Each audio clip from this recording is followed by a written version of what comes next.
Algebra 1, Section 11.2, Operations with Radical Expressions. Will be mostly examples today. We're going to go through 4 examples. Then I'm going to come back and explain to you what a conjugate is, and then one more example. Let's get right into it. Something called like radicals. If you would read your book, the section 11.2 in your textbook, you'd see the term like radicals right at the beginning. You should remember the phrase like terms. If I have 5x and I add it to 3x, you learned a long time ago that you would go, okay, 5 of these plus 3 more of these, that's going to be 8 of those things, 8 x's, if you will. Treat them like objects. If I have 5 pins and I add it to 3 pins, now I have 8 pins. The same thing is true here as long as the radical is alike. Okay, that's why it's called like radicals. So since you have 4 root 3's here, and there's understood to be a 1 here, so you have another 1 root 3 here, we can combine those and say that it's 5 root 3. Okay, now let me caution you, if you look at this type of example in your book, they're going to make this really extensive as far as work goes. And they're going to bend over backwards to prove to you that the square root of 3 divides out of both of these terms, which it does. And you can factor it out, which would leave you with 4 plus 1, because you've divided the square root of 3 out of both. Well, 4 plus 1 is 5. And then you should write that as 5 root 3. I really don't think any of that's necessary. I guess it's good to visualize that one time, but I think you're much better off to just treat them like objects, as I taught you to do earlier in the year. 4 of these plus 1 of these, now you have 5 of those things. By the way, if they're different, if this is anything other than the square root of 3, they're not alike and you can't add them. So you might look at this one and think that this example applies to what I just said. You have 8 root 5's and you're subtracting something different, which is the square root of 45. But in fact, these are alike. You just can't tell right now because we need to do what's known as simplifying the radical here. 8 root 5 is already simplified, but 45 is divisible by 9. And the reason that we would divide out a 9, we know, is because it's a perfect square. So I can rewrite this as root 9 root 5, okay? And the reason that we do that is because we can then take the square root of 9. So 8 root 5 minus 3 root 5, okay? Now, 9 is the only number that works here, okay? Sometimes there's multiple and you can pick 2 smaller ones that end up being the bigger one. In this case, it's only 9. And even though 45, for example, is divisible by 3, that doesn't help you. Right? Rewriting the square root of 45 as the square root of 3 times the square root of 15, neither 3 and 15 are perfect squares. So 9 is the right number to use here because we can do this. The whole point of this is that you can now square root 9 and get 3. And it's not a coincidence that now you have 2 like terms, 2 like radicals. It's going to happen that way. I'm just telling you when you do your homework, this is overwhelmingly what's going to happen. And just like we added them on the last example, now I'm going to subtract them. 8 root 5's minus 3 root 5's, you'd be left with 5 root 5's. Treat them like objects. 8 markers minus 3 markers is 5 markers. 5 root 5's.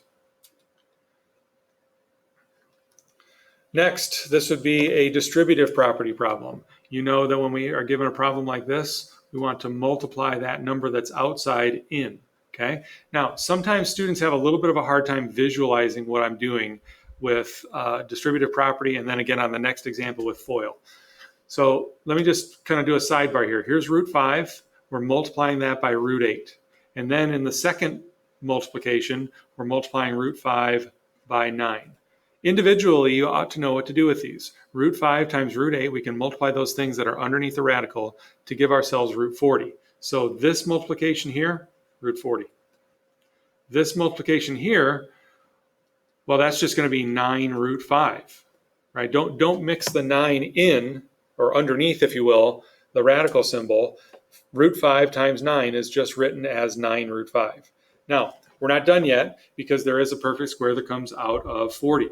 It's 4. Root 4 root 10 plus 9 root 5 can be written as 2 root 10 plus 9 root 5. Now, these are not alike. They are not like radicals. So I'm going to leave it just like that. And somebody might say, well, why don't you divide a 2 out of the 10? You see, if you divide a 2 out of the 10, then you'll have a root 5, and then we will have like radicals. Well, think about that. You're not dividing 2 out of 10. You're right. You're dividing the square root of 2 out of the square root of 10. So yeah, this could be written. I mean, it would be numerically equivalent if you went 2 root 5 and added that to 9 root 5. But then what are you going to do? Are you going to take this number and say 2 root 2 plus 9 in parentheses times the square root of 5? That doesn't seem any simpler than what we had here. So don't do that. Just do what I have circled here. That's your answer. Next example is FOIL. And we know to multiply here, that would be the f in FOIL first. Root 6 times root 6 is just 6. And then the O in FOIL, that's outside. Both of them are positive, so this is going to be a plus. You know that you can multiply the square root of 6 times the square root of 20. Again, let me give you a sidebar. We're multiplying root 6 by root 21. Both positive, root 6 times root 21. We know we can multiply underneath the radical here, so this is going to be the square root of whatever 6 times 21 is. That's 126. Use your calculator if you need to. The I in FOIL is here. Now notice that there's a multiplier here, negative 3. This is understood to be a positive 1, so we're going to have a negative 3 out here. And then root 21 times root 6 is again root 126. We've already done that one, right? And then finally, the L in FOIL is here. Now, once again, negative 3 times positive 1, understood to be a 1 here, is negative 3. And then root 21 times root 21 would just be 21. Again, let me reference the book. If you look at this in the book, they will write that as the square root of, I think it's 441 is what 21 squared is, the square root of 441, and then they end up square rooting it. I don't think that's necessary if you can just recognize root 21 times root 21 as being 21. It keeps the numbers simpler that way. Okay. Now, we do have some simplifying to do. Not only are those alike, but so are these. Right? This is going to end up being negative 63, and 6 minus 63 can be a number. And then we'll also need to, if possible, simplify the radical. Okay? So real quick, 6 minus 3 times 21, which is negative 63, is negative 57. Minus, here you have like terms. Here's 1 of this thing minus 3 of this thing is negative 2 of that thing, the square root of 126. Okay, and then finally, think of perfect squares that would divide out of 126. 4 doesn't, but 9 does. So this is negative 57 minus 2 root 9 root 14. And then we would have the square root of 9 being 3. And negative 2 times 3 would be negative 6. So your final best answer here is negative 57 minus 6 root 14. 2 terms. Okay? Now, one more example before we get to that. I do want to explain to you what a conjugate is. Conjugate basically means a binomial with that's exactly the same except the middle sign is different. Okay, so for example, if I gave you 5 plus 3x, the conjugate would be 5 minus 3x. The concept of conjugates really couldn't be easier. Okay, all you have to do is change the middle sign. If I tell you 8y minus 7, 8y plus 7 is its conjugate. Now, sidebar, well, you might say, okay, so what about 3 plus 4 and 3 minus 4? Well, that doesn't work because those are the same, those are alike, right? 3 plus 4 is 7. 3 minus 4 is negative 1. So 7 and negative 1, we could do that with any number then. So not like that, but really we're talking about binomials that are simplified, right? If it's completely simplified and it's 2 terms, then it has a conjugate, and all you do is change the middle sign. So for the purposes of what we're doing right now, radicals would make sense. Root 5 minus root 11, well, root 5 plus root 11 would be its conjugate. 6 plus root 14, okay, 6 minus root 14 would be its conjugate. Okay, now why would we want to know that? Well, because the concept that you, or I guess I should say the technique that you know so far to rationalize a denominator does not work when there's more than one term, right? To just multiply by the denominator over itself does not work here. If you think it might, go ahead and try it on a scrap piece of paper. It's not going to work. But when you multiply by the conjugate, it does. So what we're going to do here is multiply by the conjugate of the denominator. That's root 7 plus root 3 over itself. Root 7 plus root 3. Now, are the parentheses absolutely necessary? No, they're not. But I want you to realize that you are multiplying the 8 into both of these terms, and you are going to have to FOIL the denominators. Okay, now let's do that first. Let's FOIL the denominators. Essentially, you have this. Let's use a little bit of space here. 8 times root 7 plus root 3. And in the denominator, you have root 7 minus root 3 times root 7 plus root 3. Okay, let's FOIL first. Root 7 times root 7 is 7. Root 7 times root 3 is root 21. Now watch this. Negative root 3 times root 7 would be negative root 21.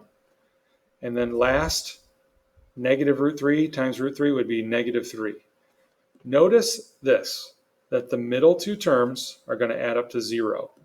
And this will happen every time you apply conjugates. Every time you multiply conjugates, this is what will happen. So much so that as soon as you get comfortable, and not too soon, but after you practice a few of these, if you get comfortable with the fact that the middle two terms will simplify to 0, you really don't have to bother with writing that, right? You could go with, okay, the first gives me 7, skip the O and the I in FOIL, the last gives me negative 3. Because with conjugates, we chose these expressions on purpose, because with conjugates, this will happen. They will add up to 0. Now, whatever happens in the numerator, you just kind of have to go with it, okay? So sometimes these are uglier than the denominators. So 8 root 7 plus 8 root 3, okay? Now let's simplify. Let's keep going.